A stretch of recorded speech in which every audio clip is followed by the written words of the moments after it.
बड़ा पर्व चुनाव को मिलकर हमें मनाना है। अब की बार चुनाव में सबको अपना फर्ज निभाना है।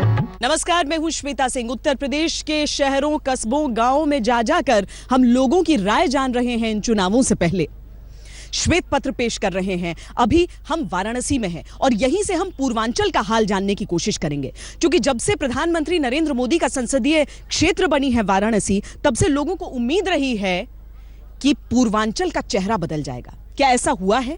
क्या जो नीतियां रही हैं, जो नई नई योजनाएं रही हैं, उन्हें वाकई उन पर अमल किया गया है? उन सारी चीजों को टटोलेंगे और साथ ही यहां के लोगों का मन भी।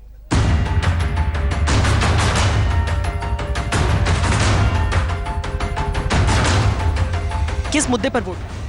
भ्रष्टाचार और बेरोजगारी। मेरे लिए जो प्रायर है वो है विमेन सेफ्टी। रोजगार हम लोगों के लिए मेन इशू होगा। सबसे बड़ा मुद्दा तो ये है कि स्टूडेंट्स को क्या फैसिलिटीज मिलती है, एजुकेशन फैसिलिटीज क्या है। जो पार्टी विकास करेगी उसको ही हम वोट करेंगे। विकास के मुद्दों पर वोट देना चाहेंगे, बेरोजगारी दूर करने वाली गवर्नमेंट हो। भ्रष्टाचार और विकास के मुद्दे पर वोट करेंगे। हम विकास के मुद्दे पर वोट देंगे। ऐसी सरकार चाहते हैं जो उत्तर प्रदेश को एक नया मॉडल दे, विकास की ओर ले जाए।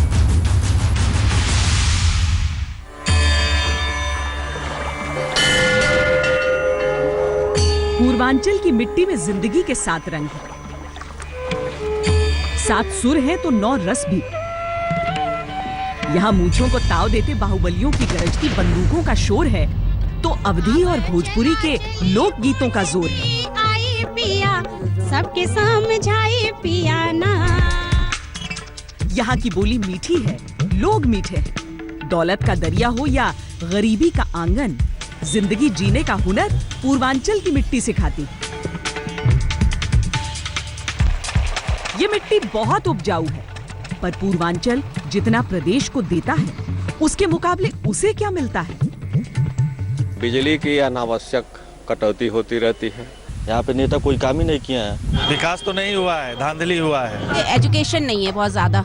नौकरियां है ही नहीं, जब उद्योग धंधे हैं तो प्लान करना ही पड़ेगा यहाँ। कि पानी अप टू द मार्क नहीं रहता है, एकदम साफ नहीं रहता है।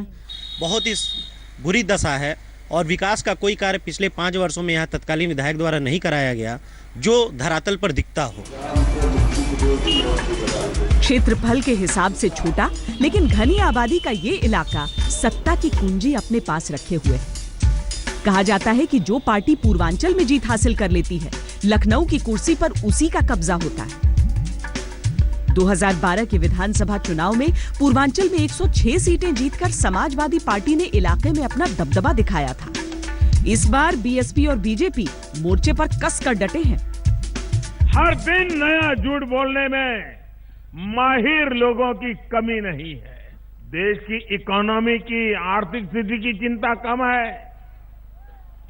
नोटबंदी होने से क्या हुआ क्या नहीं हुआ उसकी चिंता कम है। उनकी परेशानी ये है कि वो बड़े बड़े लोग होने के बाद भी बच नहीं पाए। हम नहीं चाहते कि कसाब पे बहस हो, और अगर आपने के का कांग्रेस बताया तो का हम भी बना सकते थे। हमने तो कक्षा 1 की किताबों में देखा है, का मतलब कांग्रेस नहीं होता, का मतलब कबूतर होता है। और फिर हम कबूतर उड़ाने की बात नहीं कर रहे हैं, हम शांति वाला, प्यार वाला, जो हमें आजादी के निशान का या पैगाम देता है, उस कबूतर की बात कर रहे हैं। मैंने अपनी जिंदगी में पहली बार देखा, एक प्रधानमंत्री आता है, खड़ा होता है, कहता है भाइयों बहनों, हिंदुस्तान गंदा है, बहुत कचरा है इस देश में, गंदगी है, मैं जा रहा हूं ओबामा जी से मिलने, तुम लोग झाड़ू पकड़ो, सफाई करो। श्री अमित शाह ने जो अपने विरोधियों को कसाब की अर्थात आतंकियों की संज्ञा दी है, तो वे अति शर्मनाक, वे इनकी खुद की रही इस किस्म की घटिया सोच को ही पूर्ण रूप से दर्शाता है। चौथे चरण में 23 फरवरी को पूर्वांचल के इलाहाबाद, कौशाम्बी और प्रतापगढ़ जिले में मतदान हुआ। 5वें चरण में 27 फरवरी को यहाँ के 9 जिलों में मतदान होगा और छठे और 7वें चरण में पूर्वांचल की बाकी 89 सीटों पर वोट डाले जाएंगे। उत्तर प्रदेश की राजनीति में सबसे ज्यादा प्रभाव डालने के बाद भी विकास के पैमाने पर पूर्वांचल प्रदेश का सबसे पिछड़ा क्षेत्र है। राजनीतिक और सांस्कृतिक दबदबे के बावजूद आर्थिक बदहाली है। आज छोटे व्यापारी त्रस्त हैं। बाजार में इतनी भारी गिरावट आ चुकी है कि व्यापारियों को अपनी दुकान पे जो स्टाफ हैं, जो खर्चे हैं, वो पूरे नहीं हो पा रहे हैं। नोटबंदी जो हुआ है उसके बाद से तो व्यापार बिल्कुल बैठ गया है। उसका खास कारण ये है कि रुपए की परेशानी है। परेशानियों का तो जमावड़ा है यहाँ पर। किसी भी ऐसी चीज का समाधान आज तक यहाँ हुआ ही नहीं। पिछले कई दशक से जातीय समीकरण और सांप्रदायिक ध्रुवीकरण का कार्ड पूर्वांचल में खूब चला। शिक्षा, स्वास्थ्य, सड़क, बिजली, पानी से लेकर कानून व्यवस्था के मामले में प्रदेश के बाकी हिस्सों से ये इलाका पिछड़ता चला है। रोडों की स्थिति यहाँ हर साल रोड बनते हैं, हर साल टूट जाते हैं। हॉस्पिटल में व्यवस्था नहीं है, यहाँ रास्ता ठीक नहीं है, मोहल्ला कोई अच्छा सफाई सुथरा नहीं है, अच्छी रोड नहीं है, स्वास्थ्य सेवाएं बेहतर नहीं है, लाइट की व्यवस्था भी सही नहीं है। धार्मिक, आध्यात्मिक और सांस्कृतिक तौर पर ये क्षेत्र इतना समृद्ध है कि दुनिया भर से पर्यटक खिंचे चले आते हैं। यानी क्षेत्र का विकास सीधे सीधे पर्यटन के विकास से भी जुड़ा हुआ है। अकेले वाराणसी और कुशीनगर में जितने पर्यटक आते हैं वो समूचे उत्तर प्रदेश के कुल पर्यटकों का 65% है। थोड़ा नुकसान हुआ मैम, लेकिन राष्ट्र की बात है तो उसको सहना हमारे हर भारतीयों का एक धर्म बनता है। तो इसके लिए हम इसके लिए तैयार हैं, इसके लिए कोई परेशानी नहीं हुई। पर्यटन के हिसाब से तो बहुत विकास हुआ है। मोदी जी का ये क्षेत्र है, यहाँ पे गंगा आरती उच्च लेवल पे, उन्हें सिक्योरिटी अच्छी मिल रही है। पर्यटक जो बीच में दलाल लोग थे वे उनकी धीरे धीरे उनकी समाप्ति हो रही है। लेकिन बड़ी संख्या में पर्यटकों को आकर्षित करता ये क्षेत्र बुनियादी सुविधाओं के अभाव में कराह रहा है। एक और पश्चिमी उत्तर प्रदेश की दौड़ती भागती 6 लेन फ्लाईवे है, पर अगर बिहार की ओर से यूपी में प्रवेश की कोशिश की जाए तब पूर्वी यूपी की सड़कों का असली हाल पता चलता है। जो नाली की निकासी की समस्या है, पानी नहीं निकल पा रहा है। जो रोड है वो सब बदहाल पड़ा हुआ है। बरसात जैसे ही होता है पूरे शहर में पानी लग जाता है। सड़कों की हालत एकदम बदहाल है। गलियों की तो पूछिए नहीं, मेन रोड की स्थिति खराब है। सड़कों की हालत और इस पर लोगों की नाराजगी की वजह से ही चुनावों से ऐन पहले मुख्यमंत्री अखिलेश यादव ने लखनऊ से बलिया तक 354 किलोमीटर लंबे समाजवादी पूर्वांचल एक्सप्रेसवे का वादा कर दिया, वो भी रिकॉर्ड 30 महीने के भीतर पूरा करने के दावे के साथ। लेकिन चूंकि बाकी इलाकों में सड़कें बनी और पूर्वी यूपी में केवल शिलान्यास, लोग अभी यकीन करने के मूड में नहीं हैं। पर्यटन के नाम पे सुराह ताल में सैकड़ों करोड़ों रुपए आ गए, लेकिन आज तक वो पर्यटन स्थल नहीं बन पाया। पूर्वी उत्तर प्रदेश के हालात समझने के लिए पश्चिमी उत्तर प्रदेश से कुछ और पैमानों पर तुलना जरूरी है। पूर्वी यूपी का प्रति व्यक्ति जीडीपी पूरे राज्य के आंकड़े का आधा है। जहां तक प्रति व्यक्ति आय का सवाल है, राज्य के क्षेत्रवार अध्ययन से पता चलता है कि पूर्वांचल की हालत सबसे खस्ता है। वेस्टर्न यूपी में प्रति व्यक्ति आय 15,870 रुपए है, बुंदेलखंड में 12,878 रुपए और पूर्वी यूपी में पर कैपिटा इनकम है 9,288। हाँ, ऐतिहासिक और सांस्कृतिक रूप से पूर्वांचल समृद्ध है। यहाँ विश्वविद्यालयों की भरमार है। वाराणसी शिक्षा का विश्व विख्यात केंद्र है, जहाँ पूर्वांचल ही नहीं पूरे देश के छात्र रुख करते हैं। शिक्षा के प्रसिद्ध केंद्र होना क्या पर्याप्त है अगर लोगों को रोजगार न मिल पाए? पूर्वांचल के लिए यह बड़ा सवाल इसीलिए है क्योंकि क्षेत्र से जुड़े तमाम बातें की जाती हैं, लेकिन उसके बावजूद युवाओं को यहाँ रोजगार नहीं मिलता। अपने इलाकों को छोड़कर उन्हें शहरी इलाकों की तरफ जाना पड़ता है और ये एक बहुत बड़ा मुद्दा है इन चुनावों में। बीजेपी ने इस इलाके को लेकर अपनी गंभीरता मंत्री पद के तौर पर दिखाई है। प्रधानमंत्री नरेंद्र मोदी ने बनारस से लोकसभा चुनाव लड़कर इस इलाके के विकास को लेकर प्रतिबद्धता जताई। गाजीपुर के सांसद मनोज सिन्हा को केंद्र में रेल राज्य मंत्री बनाया। देवरिया के सांसद कलराज मिश्र उद्योग मंत्री हैं। चंदौली के सांसद महेंद्र नाथ पांडे और मिर्जापुर की सांसद अनुप्रिया पटेल भी कैबिनेट का हिस्सा हैं। पर संकेतों की राजनीति तो पूर्वांचल सालों से देखता आ रहा है। गोरखपुर की खाद फैक्ट्री हो या चीनी मिलें, ये एक के बाद एक बंद होती चली गईं। आजमगढ़, मऊ, गाजीपुर, बनारस के बुनकर बदहाली के कगार पर आ गए। भदोही के कालीन उद्योग पर बुरा प्रभाव पड़ा। बिहार की सीमा से सटा पूर्वी उत्तर प्रदेश का पिछड़ा जिला देवरिया कभी चीनी की कटोरी के नाम से प्रसिद्ध था। यहाँ 14 चीनी मिलें थी, पर सियासत की प्राथमिकताओं के साथ चीनी मिल धीरे धीरे बंद होती गई। जो देवरिया चीनी का कटोरा कहा जाता था, आज देवरिया की सारी मिलें बंद हैं। लोगों का बकाया पैसा आज तक नहीं मिला।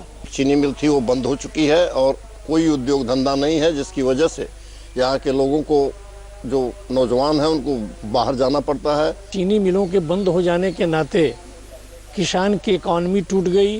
किसान भूखमरी और आत्महत्या को मजबूर हो रहा है। पूर्वांचल श्रम शक्ति की मंडी है, पर यहाँ की सबसे बड़ी समस्या बेरोजगारी और पलायन है। पूर्वांचल के देवरिया, गोरखपुर, कुशीनगर जैसे जिलों में खेती रोजगार का मुख्य जरिया है, लेकिन पिछले कई साल से खेती घाटे का धंधा बन गई। साथ ही मौसम की मार भी किसानों पर पड़ी।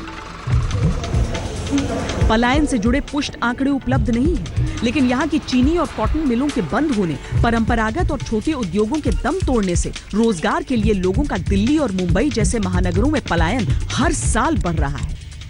सबसे बड़ी समस्या बेरोजगारी की है। पढ़ा लिखा बेरोजगार बीटेक किया है, एमटेक किया है, वो आज जाकर के गुड़गांव में, नोएडा में, गाजियाबाद में, विदेशों में जाकर नौकरी कर रहा है 10,000 15,000 रुपए के लिए। जैसे कि हम देखते हैं मेट्रो सिटीज़ हैं या मेट्रो सिटीज़ के आसपास जो एनसीआर है, ज़्यादा जो भी जॉब है वही सिमटी हुई है। यहाँ पे इतना बड़ा यूनिवर्सिटी है, इतने ज़्यादा स्टूडेंट पढ़ रहे हैं, बट यहाँ पे कोई ऐसी फैसिलिटीज़ नहीं है। पूर्वांचल की एक और समस्या है जो कमोवेश क्षेत्र की पहचान बन चुकी है, क्राइम। 1998 में तत्कालीन सीएम कल्याण सिंह ने जब सभी सक्रिय माफिया की सूची बनवाई तो संख्या थी 744 और इनएक्टिव गैंग का सालाना टर्नओवर था 10,000 करोड़। आज पड़ोसी राज्य बिहार में जनता ने बाहुबलियों को अपने वोट से नकार दिया है, लेकिन उत्तर प्रदेश की राजनीति में बाहुबल का बोलबाला आज भी कायम है। बाहुबलियों का बोलबाला किस लिए है? इस वजह से क्योंकि जो अच्छे नेता हैं वो काम नहीं कर रहे। जनता अपना सुख देखना चाहती है। जनता अगर किसी कार्यालय में गई है, वहाँ पे उसको काम नहीं मिल रहा है, उसका काम नहीं बन रहा है, तो अवश्य सी बात है वो अपना काम पूरा करने के लिए बाहुबली नेताओं के पास जाएगी। लूट, बलात्कार, इसकी घटनाएं बढ़ी हैं। पुलिस पूरी तरह सरकारी पार्टी की होकर रह गई है। त्रासदी है कि पूर्वांचल का समूचा क्षेत्र सांस्कृतिक, प्राकृतिक, धार्मिक और यहाँ तक कि राजनीतिक तौर पर भी बेहद समृद्ध है, पर आर्थिक लाचारी क्षेत्र को भीतर से खोखला करती जा रही है। पूर्वांचल का क्षेत्र देश को कितना देता है और उसे बदले में कितना मिलता है, इसका आकलन भी बहुत अहम है। करेंगे इस ब्रेक के बाद। आपके इलाके में प्राकृतिक संसाधनों की कमी नहीं है, कमी है तो इंसान के बनाए संसाधनों की। अगर हम कहें तो सिविक एम्यूनिटीज, जिसके लिए लोग यहाँ पर तरसते हैं और चाहते हैं कि उनका जो भी प्रतिनिधि हो इस दिशा में काम जरूर करे। पूर्वांचल में औद्योगिक निवेश थमता जा रहा है। कभी अच्छे कहे जाने वाले उद्योग बीमार हैं और उन्हें दुरुस्त करने की कोशिश भी नहीं करते। हजारों को रोजगार देने वाली पूर्वी उत्तर प्रदेश की तेल मिलों के उजड़ने का सिलसिला आज से 1.5 दशक पहले ही शुरू हो गया। 1 दशक के अंदर बनारस में 62 तेल मिलें बंद हो गई। जो बची रह गई हैं, वो भी अपने वजूद के लिए लड़ रही हैं। मुझे पूरा दर्द पता है तेल मिल का क्या यहाँ पे है। तेल मिल को गवर्नमेंट सब्सिडी होना चाहिए, उनको बढ़ावा दे, उनके क्या काम में, रोजगार में उनको सब्सिडी देनी चाहिए, जिससे आगे चल के बनारस का व्यवसाय सुदृढ़ हो, मजबूत हो। तेल महंगा उपलब्ध हो रहा है, नामी फैक्ट्रियाँ हैं, अपने ब्रांड पर पैसा कमा रहे हैं वो। चांदी के वर्क के उत्पादन में 2 दशक पहले लगभग 10,000 कारीगर जुड़े हुए थे। अब ये संख्या 2,000 के आसपास है। वाराणसी के बुनकर हो या शिल्पकार, सब समस्याओं में घिरे। हम शिल्पी भाइयों को, जैसे कोई लकड़ी का काम करता है, उसको पर शिल्पी 1 ट्रक लकड़ी साल भर के लिए बिना व्यापार कर, आयकर लगे हुए, उनको उपलब्ध कराया जाए। पूर्वांचल से निकलकर कई नेता यूपी के सीएम भी बने और भारत के पीएम भी, लेकिन पूर्वांचल का दर्द किसी के दिल में शायद नहीं रहा। जिन राज्यों में विकास हुआ वहां की जनता ने उस सरकार को सिर माथे पर बिठाया, दोबारा जनादेश देकर फिर से सत्ता में लौटाया। पर उत्तर प्रदेश की हर कार्यकाल के बाद बदलती सत्ता शायद बड़ा संदेश देती है। जनता आसमान नहीं मांगती, मांगती है तो अपना हक, एक बेहतर जिंदगी। श्वेत पत्र में आज के लिए इतना ही। कैमरा पर्सन अमित कुमार के साथ मुझे दीजिए इजाजत। देश और दुनिया की बाकी खबरों के लिए आप देखते रहिए आज तक।